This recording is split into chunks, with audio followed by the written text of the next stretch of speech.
राधे राधे दोस्तों, आप सभी का स्वागत है हमारे चैनल कृष्णा पथ में। आज का टॉपिक है भगवद गीता अध्याय 1 श्लोक 5 का गहन रहस्य, पांडव सेना के महान योद्धाओं का महत्व और इस श्लोक से मिलने वाली जीवन की अमूल्य शिक्षाएं। श्लोक: धृष्टकेतुश्चिकितानः काशीराजश्च वीर्यवान पुरुजित कुंतीभोजश्च शैब्यश्च नरपुंगवः। 1.5 इस श्लोक का सरल अर्थ है कि दुर्योधन द्रोणाचार्य से कहता है, पांडवों की सेना में धृष्टकेतु, चिकितान, पराक्रमी काशीराज, पुरुजित, कुंतीभोज और श्रेष्ठ पुरुष शैब्य जैसे महान योद्धा भी उपस्थित हैं। दोस्तों, पहली दृष्टि में यह श्लोक केवल कुछ योद्धाओं के नामों की सूची जैसा प्रतीत होता है, लेकिन भगवद गीता का प्रत्येक श्लोक अपने भीतर जीवन का गहरा दर्शन समेटे हुए है। जब दुर्योधन इन योद्धाओं के नाम ले रहा था, तब वो केवल उनके परिचय नहीं दे रहा था, बल्कि अनजाने में पांडवों की वास्तविक शक्ति को स्वीकार भी कर रहा था। महाभारत का युद्ध आरंभ होने वाला था। कौरवों के पास 11 अक्षौहिणी सेना थी, जबकि पांडवों के पास केवल 7 अक्षौहिणी सेना। संख्या के आधार पर देखा जाए तो कौरवों की विजय निश्चित दिखाई देती थी, लेकिन दुर्योधन के मन में भय था। वो समझ चुका था कि युद्ध केवल सैनिकों की संख्या से नहीं जीता जाता। युद्ध जीतने के लिए आवश्यक होता है धर्म, निष्ठा, सही नेतृत्व और ऐसे लोगों का साथ जो कठिन परिस्थितियों में भी पीछे न हटे। इसी कारण वो द्रोणाचार्य के सामने पांडवों की सेना के महान योद्धाओं का उल्लेख कर रहा था। उसके शब्दों में चिंता भी थी और चेतावनी भी। सबसे पहले दुर्योधन धृष्टकेतु का नाम लेता है। धृष्टकेतु चेदी देश के राजा थे। उन्हें शिशुपाल का पुत्र माना जाता है। शिशुपाल वही राजा थे जिनका भगवान श्री कृष्ण ने वध किया था। इसके बावजूद धृष्टकेतु ने अपने पिता की शत्रुता को आगे नहीं बढ़ाया और धर्म का मार्ग चुना।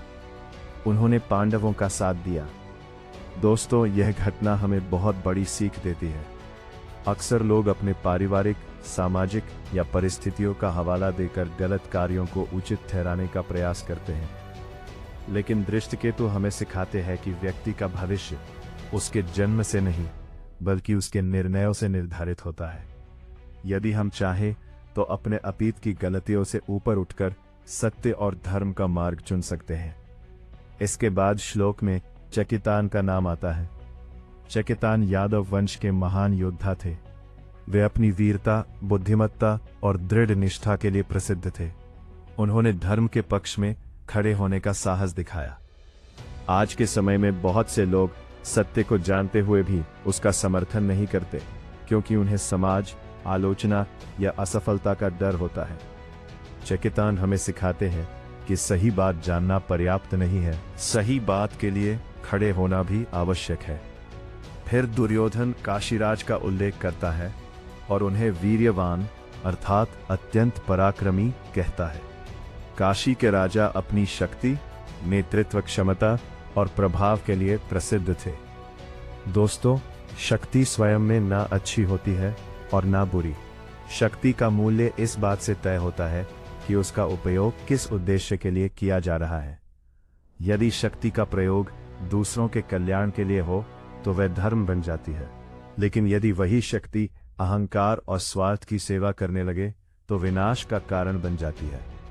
काशीराज हमें सिखाते हैं कि जीवन में प्राप्त पद, प्रतिष्ठा और सामर्थ्य का उपयोग सदैव न्याय और सत्य की रक्षा के लिए करना चाहिए। इसके बाद दुर्योधन पुरुजित और कुंतीभोज का नाम लेता है। ये दोनों पांडवों के निकट संबंधी थे। विशेष रूप से कुंतीभोज का पांडवों के जीवन में महत्वपूर्ण स्थान था, क्योंकि वे माता कुंती के पालन करता थे। महाभारत के युद्ध में उन्होंने पांडवों का साथ केवल रिश्तेदारी के कारण नहीं दिया, बल्कि इसलिए दिया क्योंकि वे जानते थे कि पांडव धर्म के पक्ष में खड़े हैं। यह हमें एक महत्वपूर्ण शिक्षा देता है कि वास्तविक संबंध वही है जो सत्य और न्याय के आधार पर बने हों। कठिन समय में जो लोग हमारे साथ खड़े रहते हैं, वही हमारे जीवन की सबसे बड़ी संपत्ति होते हैं। आज के युग में जब रिश्ते अक्सर स्वार्थ के आधार पर बनते और टूटते हैं, तब पुरोजित और कुंती भोज जैसे चरित्र हमें निष्ठा और समर्पण का महत्व समझाते हैं। अंत में दुर्योधन शैब्य का नाम लेता है और उन्हें नरपुंगव अर्थात श्रेष्ठ पुरुष कहकर संबोधित करता है। शैब्य अपनी धर्मनिष्ठा, उदारता और उच्च चरित्र के लिए प्रसिद्ध थे। दोस्तों, मनुष्य की वास्तविक महानता उसके धन, पद या बाहरी उपलब्धियों से नहीं, बल्कि उसकी आचार संहिता और नैतिकता से तय होती है, नहीं आंकी जाती। उसका वास्तविक मूल्य उसके चरित्र से निर्धारित होता है। एक अच्छा चरित्र वर्षों की साधना, संयम और सही निर्णयों से बनता है। शैब्य हमें यही प्रेरणा देते हैं कि परिस्थितियां कैसी भी हों, हमें अपने नैतिक मूल्यों को नहीं छोड़ना चाहिए। यदि हम इस पूरे श्लोक को आध्यात्मिक दृष्टि से देखें, तो इसमें वर्णित सभी योद्धा हमारे भीतर मौजूद सद्गुणों का प्रतिनिधित्व करते हैं। दृष्टकेतु सही निर्णय लेने की क्षमता का प्रतीक है। चेकितान साहस और कर्मशीलता के प्रतीक है। काशीराज आत्मविश्वास और सकारात्मक नेतृत्व कर रहते हैं। पुरुजित और कुंती भोज निष्ठा और सम्मी कार्याम का प्रतीक है। दोस्तों, जीवन का वास्तविक कुरुक्षेत्र महाराज का भी प्रतीक है। धमर काशीराज आत्मविश्वास और संबंधों की पवित्रता का संदेश देते हैं और शैब्य उत्तम चरित्र और नैतिक मूल्यों के प्रतीक है। दोस्तों, जीवन का वास्तविक कुरुक्षेत्र हमारे भीतर ही चलता रहता है। हर दिन हमें सत्य और असत्य, साहस और भय, स्वार्थ और धर्म के बीच चुनाव करना पड़ता है। जब हम सत्य का साथ देते हैं, तो धीरे धीरे हमारे भीतर ये सभी दिव्य गुण जागृत होने लगते हैं। लेकिन जब हम भय, लालच और अहंकार के प्रभाव में निर्णय लेते हैं, तब हमारे भीतर का दुर्योधन मजबूत होने लगता है। भगवान श्री कृष्ण की गीता हमें बार बार यह स्मरण कराती है कि बाहरी विजय से पहले आंतरिक विजय आवश्यक है।